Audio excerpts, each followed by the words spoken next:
ಸ್ನೇಹಿತರೆ, ಎಸ್ಎಸ್ಎಲ್ಸಿ ವಿದ್ಯಾರ್ಥಿಗಳಿಗೆ ಕೊನೆಗೂ ಕರ್ನಾಟಕ ರಾಜ್ಯ ಸರ್ಕಾರದಿಂದ ಆದೇಶ ಕೂಡ ಕಳಿಸಿಕೊಟ್ಟಿದ್ದಾರೆ. 35 ಅಂಕಕ್ಕೆ ಫಿಕ್ಸ್ ಮಾಡಿದ್ದಾರೆ. ಈ ಒಂದು ಮ್ಯಾಥ್ಸ್ ಇರುತ್ತಲ್ಲ 33ಕ್ಕೆ ಕೊಡ್ಬೇಕಂತ ಹೇಳಿ ಎಲ್ಲರೂ ಹೋರಾಟ ಮಾಡ್ತಾ ಇದ್ರು. ಅದನ್ನ ತೆಗೆದು ಈಗ 35ಕ್ಕೆ ಈಗ ಕರೆಕ್ಟ್ ಆಗಿರುವಂತ 35 ಬಿದ್ರೆ ಮಾತ್ರ ಪಾಸು, ಇಲ್ಲ ಅಂದ್ರೆ ಫೇಲ್ ಅಂತ ಹೇಳಿದ್ದಾರೆ. ಇದು ಮೊದಲನೇದಾಗಿ ಆದೇಶ ಬಂದಿರಾತ. ಎರಡನೇ ಆದೇಶ ಏನಂದ್ರೆ, ಇದೇ ವರ್ಷದಲ್ಲಿ 2025ರಲ್ಲಿ ಏನೆಲ್ಲ ಒಂದು ವಿದ್ಯಾರ್ಥಿಗಳು ಪರೀಕ್ಷೆ ಬರೀತಾ ಇದಾರಲ್ಲ, ಅಂದ್ರೆ ಅಖಿಲ ಕರ್ನಾಟಕ ರಾಜ್ಯದಲ್ಲಿ 8,96,447 ವಿದ್ಯಾರ್ಥಿಗಳು ಪರೀಕ್ಷೆ ಬರೀತಿದ್ದಾರೆ. SSLC ವಿದ್ಯಾರ್ಥಿಗಳು ಅವರಿಗೆಲ್ಲರಿಗೂ ಆಲ್ ದಿ ಬೆಸ್ಟ್ ನಮ್ಮ ಕಡೆ ಅಂತ. ನೋಡಿ, ಈ ಒಂದು ವಿದ್ಯಾರ್ಥಿ ಅಂದ್ರೆ ಸುಮಾರು ಕರ್ನಾಟಕ ರಾಜ್ಯದಲ್ಲಿ 15,881 ಪ್ರೌಢಶಾಲೆಗಳಲ್ಲಿ ಸುಮಾರು ಇಲ್ಲಿ ಬಾಲಕರು ಅಂದ್ರೆ ಹುಡುಗರು ಎಷ್ಟು ಜನ ಇದ್ದಾರೆ ಅಂದ್ರೆ, ಟೋಟಲ್ ಆಗಿ ಕರ್ನಾಟಕ ರಾಜ್ಯದಲ್ಲಿ ಪರೀಕ್ಷೆ ಬರುವಂತ ವಿದ್ಯಾರ್ಥಿಗಳು ಇಲ್ಲಿ 4,61,563 ಜನ ಹುಡುಗರು ಇದ್ದಾರೆ.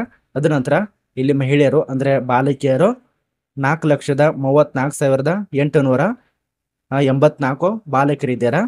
ಅಂದ್ರೆ ಇಲ್ಲಿ ಹೆಚ್ಚು ಅಂದ್ರೆ ಬಾಲಕರು ಅತಿ ಹೆಚ್ಚು ಪರೀಕ್ಷೆ ಬರೆಯುವಂತ ವಿದ್ಯಾರ್ಥಿಗಳಂದ್ರೆ ಬಾಲಕರು ಅವರೇ ಹೆಚ್ಚು ಪರೀಕ್ಷೆ ಬರೀತಿದ್ದಾರೆ. ಅಖಿಲ ಕರ್ನಾಟಕ ರಾಜ್ಯದಲ್ಲಿ ಎಲ್ಲ ಒಟ್ಟಿಗೆ ಸೇರಿಸಿಕೊಂಡು 8,96,447 ಇಷ್ಟು ಜನ ಈ ಒಂದು SSLC ಪರೀಕ್ಷೆನ ಬರೀತಿದ್ದಾರೆ.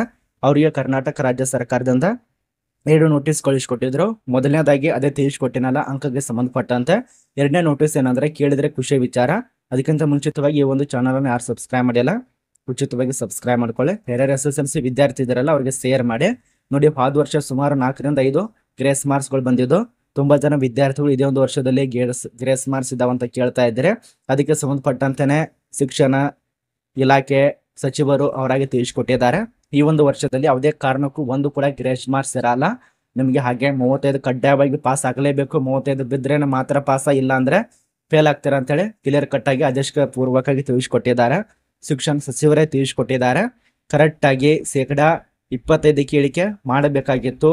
ಅಂದ್ರೆ 25ಕ್ಕೆ ಸುಮಾರು 35% ತಗೋಬೇಕಾಗಿತ್ತಲ್ಲ, ಅದನ್ನ 25ಕ್ಕೆ ಇಳಿಕೆ ಮಾಡಿ ಅಂತೇಳಿ ಹೋರಾಟ ಮಾಡ್ತಾ ಇದ್ರು. ಅದನ್ನೆಲ್ಲ ಬಿಟ್ಟು 35% ಮಾತ್ರ ಬಿದ್ರೆ ಪಾಸು, ಇಲ್ಲಾಂದ್ರೆ ಫೇಲ್ ಅಂತ ಹೇಳಿದ್ದಾರೆ.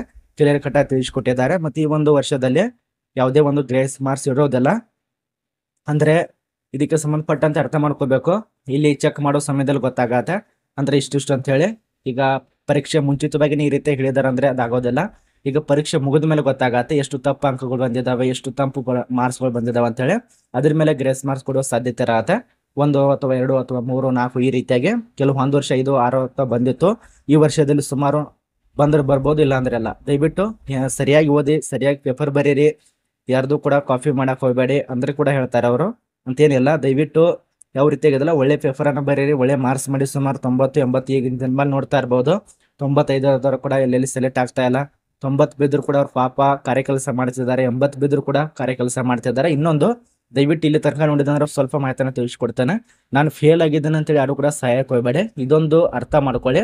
SSLC ವಿದ್ಯಾರ್ಥಿಗೆ ಸಂಬಂಧಪಟ್ಟಂತೆ ಇದೊಂದು ದೊಡ್ಡ ಸಾಮ್ರಾಜ್ಯದ ಒಂದು ಪರೀಕ್ಷೆ ಅಂತ ಅನ್ಕೋತಾರ.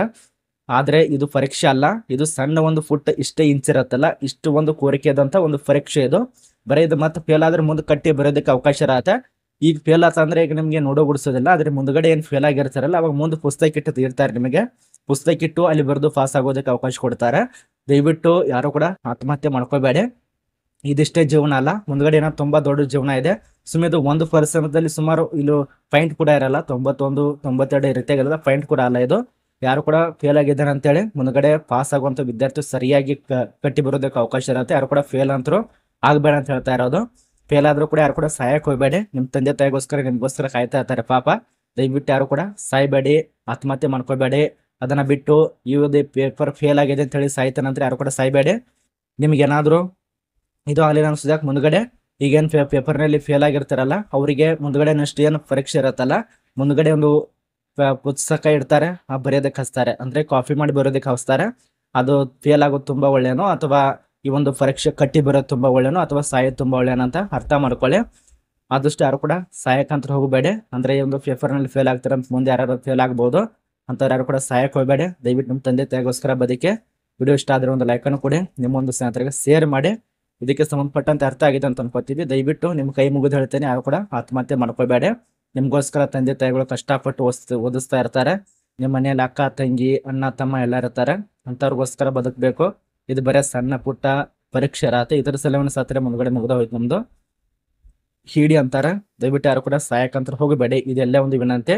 ಕೈ ಮುಗಿದು ಕೇಳ್ತಾ ಇದ್ದೇನೆ, ದಯವಿಟ್ಟು ಯಾರು ಕೂಡ ಸಾಯಬೇಡಿ.